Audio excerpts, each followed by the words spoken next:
হলো এলাহি কারখানা, আল্লামা শফি রহমতুল্লাহ আলাইহির মাদ্রাসা হাটহাজারি। আল্লাহ পাক এখানে আসার সুযোগ করে দিলেন, দেখার সুযোগ করে দিলেন। এই হলো এলাহি কারখানা, মাদ্রাসা, ছাত্রবাস।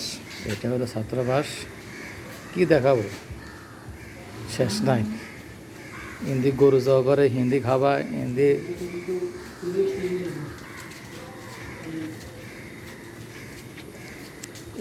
এলাহি কারখানা রে ভাই, হাটহাজারি